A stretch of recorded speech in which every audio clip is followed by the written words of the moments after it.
Assalamualaikum warahmatullahi wabarakatuh. Hai Sobat Kebun Teras Ana, semoga kita semua selalu berada dalam lindungan Allah Subhanahu wa Ta'ala.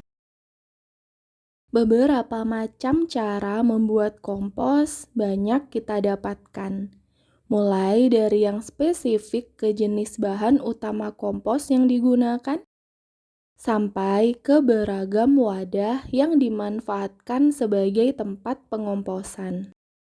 Salah satunya adalah membuat kompos dengan wadah polybag atau menggunakan plastik sampah besar. Awalnya saya pikir, wah semudah itu ya membuat kompos. Terlebih ini minim biaya dan wadah tersebut mudah didapatkan. Apalagi untuk yang tinggal di perkotaan dan ingin melakukan pengomposan tetapi lahan terbatas. Maka membuat kompos dengan plastik dirasa solusi yang tepat untuk dicoba. Saat pertama kali mencoba membuat kompos, metode inilah yang saya gunakan. Saya menyiapkan beberapa polybag dengan ukuran besar.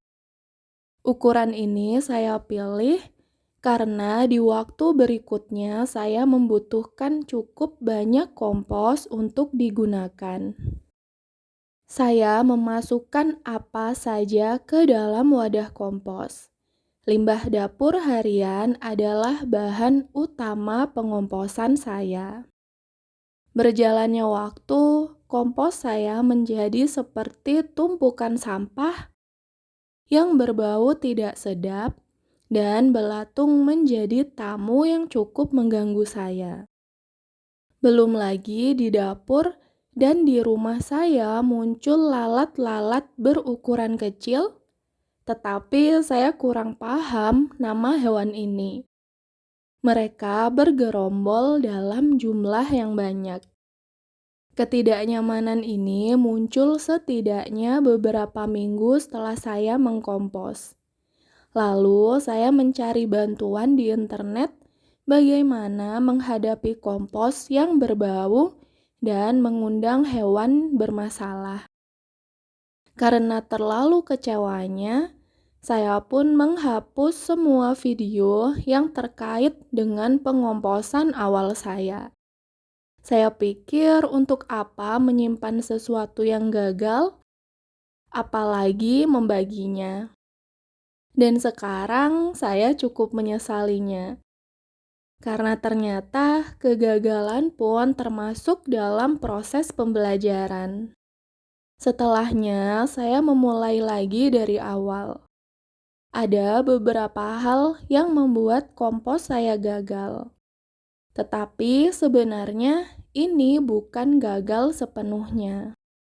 Mereka tetap akan menjadi kompos, hanya prosesnya saja yang agak menguji kesabaran. Kompos akan terurai dengan baik jika kondisi tumpukan seimbang, di mana bahan coklat harus lebih banyak dari bahan hijau. Kesalahan pertama saya bahwa tumpukan saya terlalu banyak sampah hijau dari dapur. Bahkan tulang ayam dan ikan pun ikut masuk ke dalam tumpukan. Saya hanya memberikan sedikit daun kering di atasnya untuk sekedar menutup tumpukan.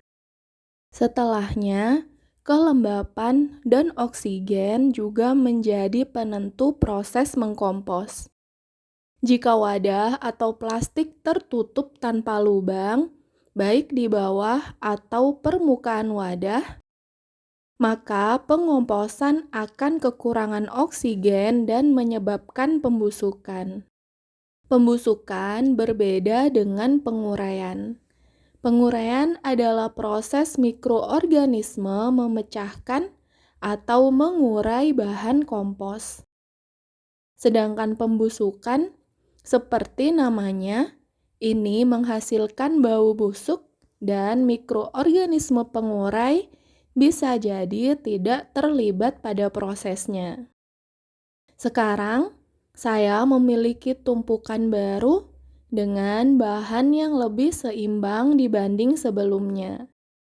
Saya mendokumentasikan tumpukan baru ini dan memberinya judul kompos dari batang pisang. Semoga kalian sudah menontonnya ya. Di situ saya memperlihatkan 2 polybag saja. Tetapi sebenarnya saya membuat lebih banyak tumpukan. Berjalannya waktu muncul pertanyaan baru. Kapan kompos saya ini jadi? Perasaan saya sudah memberinya bahan yang seimbang, kelembapan cukup, dan pengadukan pun dilakukan secara rutin. Untungnya di proses ini tidak ada bau busuk. Hewan-hewan kecil di dapur juga lambat laun tidak tampak lagi. 1 bulan berlalu, lanjut bulan kedua, ketiga, dan akhirnya pada bulan keempat kompos saya terlihat seperti tanah. Ini adalah salah satu ciri kompos telah jadi. Bahan-bahan juga sebagian besar telah terurai. Hanya ranting-ranting kecil dan batang kayu yang masih terlihat. Sisanya sudah terurai dengan baik. Di pertengahan waktu menunggu kompos polybag saya jadi, saya memulai praktek lain membuat kompos di wadah yang lebih besar. Mengejutkannya, ini berhasil dan hanya membutuhkan waktu 5 minggu saja untuk menjadi kompos jadi. Videonya pun semoga kalian juga sudah menontonnya ya. Beberapa hal yang saya dapati dari membuat kompos dengan polybag. Pertama, membutuhkan waktu cukup lama untuk penguraian. Untuk saya membutuhkan 4 bulan untuk menjadi kompos jadi. Saya kurang paham masalah waktu ini. Mungkin beberapa hal akan membuat prosesnya lebih cepat. Karena pada video-video lainnya yang saya temukan, mereka menyampaikan proses yang lebih singkat. Ada yang 1 bulan, 60 hari, atau 3 bulan. Berapa lamanya waktu selesai? Mungkin bergantung pada perlakuan dan jenis bahannya. Bisa saja tumpukan kompos bahkan sampai 1 tahun atau 2 tahun baru menyerupai tanah. Kedua, pengadukan dapat mempercepat penguraian.